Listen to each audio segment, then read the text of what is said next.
Bonjour à toutes et à tous et bienvenue dans ce nouvel épisode de WWE News.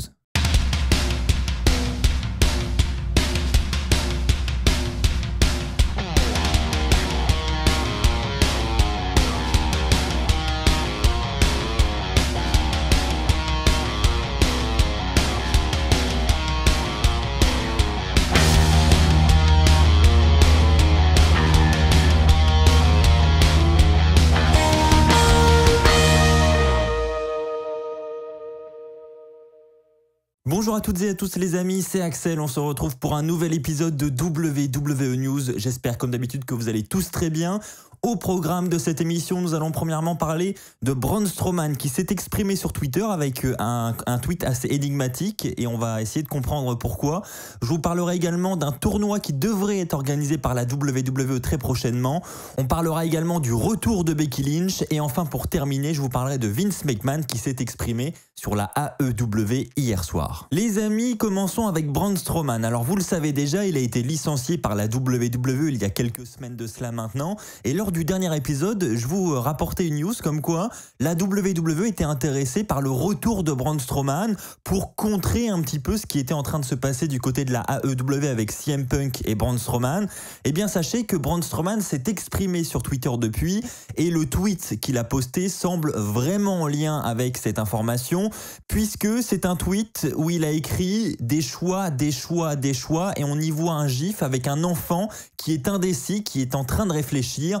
Donc on voit que Braun Strowman a eu plusieurs propositions, ça c'est une certitude, et il ne sait pas laquelle choisir. Donc la proposition de la WWE pour un retour semble assez probable, mais quelles sont les autres fédérations qui lui ont proposé un contrat? Est-ce que la AEW fait là encore partie de ces fédérations? Ça serait encore un énorme buzz pour cette fédération si Braun Strowman refusait le contrat de la WWE pour finalement rejoindre la AEW. Bref, beaucoup de questions se posent, mais en tout cas, les rumeurs semblent se confirmer. Braun Strowman, effectivement, a bien eu plusieurs propositions et il devrait donc être de retour dans une fédération prochainement. Maintenant, laquelle? C'est la question que nous pouvons nous poser. Tiens les amis, ça m'intéresserait d'avoir votre avis. Où est-ce que vous aimeriez voir le retour de Braun Strowman? Est-ce que ce serait plutôt du côté de la WWE ou du côté de la AEW? J'attends vos avis dans les commentaires. Les amis, si je vous parle de ce tournoi légendaire du King of the Ring, ça vous dit sans doute quelque chose. C'est un concept qui a été utilisé par la WWE il y a quelques années de cela.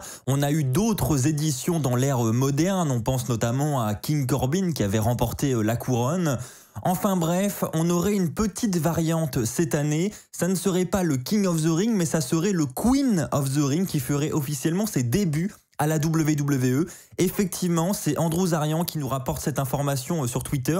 Visiblement, les officiels sont en train de discuter sur l'organisation de ce tournoi en coulisses. On aurait donc un tournoi Queen of the Ring qui devrait commencer le 8 octobre du côté de SmackDown et qui devrait continuer le show suivant, à savoir lors du Raw du 11 octobre.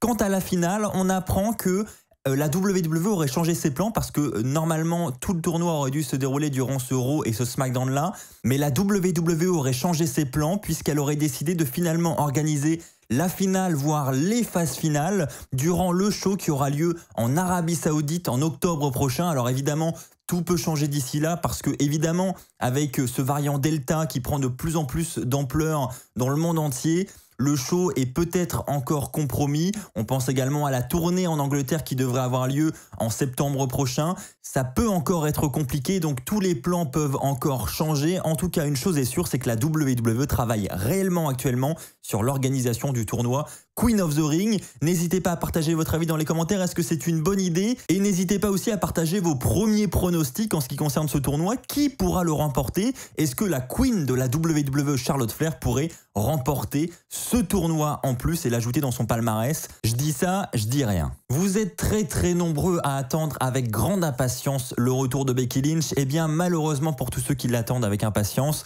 j'ai une mauvaise nouvelle pour vous parce que le retour de Becky Lynch ne devrait pas avoir lieu lors des prochaines semaines. Effectivement, il aurait été retardé et donc le retour de Becky Lynch ne fait pas partie des plans à court terme à la WWE. Effectivement, c'est Ringside News qui nous rapporte cette information aujourd'hui. Ils se sont renseignés en coulisses sur les plans concernant son retour. Ringside News nous informe que toutes les infos qui circulent annonçant le retour de Becky Lynch avant la draft seraient des fake news. Ça ne serait absolument pas les plans de la WWE actuellement.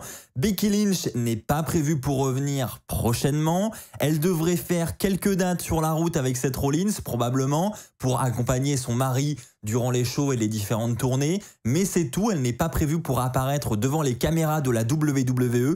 Je vous rappelle également que la date de la draft aurait changé, elle aurait maintenant lieu le 4 octobre prochain, donc il faudrait au moins attendre cette date pour espérer le retour de Becky Lynch, donc ça va faire encore un petit peu long pour tous ceux qui l'attendent avec impatience. Une autre rumeur circule d'ailleurs en ce qui concerne Becky Lynch et cette fameuse draft. Becky Lynch, lors de son retour, pourrait être draftée du côté de SmackDown. Donc pour tous ceux qui espéraient une Becky Lynch de retour pour récupérer ce titre de Raw qu'elle n'avait jamais perdu, eh bien visiblement ça ne serait pas les plans. Les plans iraient plutôt vers une Becky Lynch qui irait du côté de SmackDown, probablement confronter la championne de SmackDown du moment. Mais en tout cas, ce qu'il faut retenir surtout de cette info, c'est que le retour de Becky Lynch ne serait pas prévu pour le moment. Mais attention, je vous le rappelle une dernière fois, tout peut changer jusqu'à la dernière minute à la WWE, donc évidemment, rien n'est gravé dans le marbre. Et enfin les amis, pour terminer, nous allons parler de Vince McMahon qui s'est exprimé publiquement sur la AEW. Et là, vous allez me dire déjà, pour commencer, comment ça se fait que Vince McMahon en parle comme ça publiquement? Eh bien parce que tout simplement, hier, nous avions la conférence trimestrielle de la WWE concernant ses résultats financiers. Vous savez que vu qu'elle a des actionnaires, elle est dans l'obligation de diffuser ses résultats. Et bien, durant cette conférence, on a posé la question à Vince McMahon, on lui a dit: Vince, que penses-tu de ces arrivées d'anciennes superstars de la WWE du côté de la AEW? Eh bien, Vince McMahon a répondu avec vraiment beaucoup de franchise. Il dit qu'il ne se trouve vraiment pas dans la même situation qu'il y a quelques années, à savoir dans la situation de concurrence avec la WCW. Il dit que la situation de la AEW est totalement différente. Il dit que ça n'est absolument pas la même concurrence que celle de l'époque avec la WCW. Il dit qu'il ne sait pas où est-ce qu'ils en sont dans leurs investissements actuellement. Vince dit qu'il connaît uniquement les plans de la WWE, pas ceux de la AEW, mais il finira avec une petite punchline sympa. Il leur dira peut-être qu'on pourrait leur donner plus de talent. Donc voilà, vous l'aurez compris, ça s'est terminé avec un petit pic de Vince McMahon envers la AEW sur le fait qu'il récupère tous les talents de la WWE au fur et à mesure qu'ils sont relâchés. Enfin bref, vous l'aurez compris, Vince McMahon ne semble absolument pas inquiet sur la situation de la AEW, sur la montée en puissance de la AEW. Après, on sait que de gros retours sont attendus du côté de la AEW cet été. On parle de CM Punk et de Daniel Bryan. Ça pourrait créer un gros buzz pour la AEW et leur amener de nombreux nouveaux fans. Quoi qu'il en soit, il faudra être patient pour voir comment évoluera cette concurrence entre la AEW et la WWE. Mais en attendant, comme vous pouvez le voir, Vince McMahon ne semble absolument pas inquiet. Voilà les amis, c'est ainsi que s'achève cet épisode de WWE News. J'espère réellement qu'il vous aura plu. Si c'est le cas, comme d'habitude, n'oubliez pas de lâcher un pouce bleu. N'oubliez pas également de me rejoindre sur les réseaux sociaux et de vous abonner à la chaîne YouTube pour ne pas manquer les futurs épisodes. On se retrouve très très vite. D'ici là, portez-vous bien et n'oubliez pas, soyez toujours très très fiers d'être fan de catch. Allez, bye tout le monde.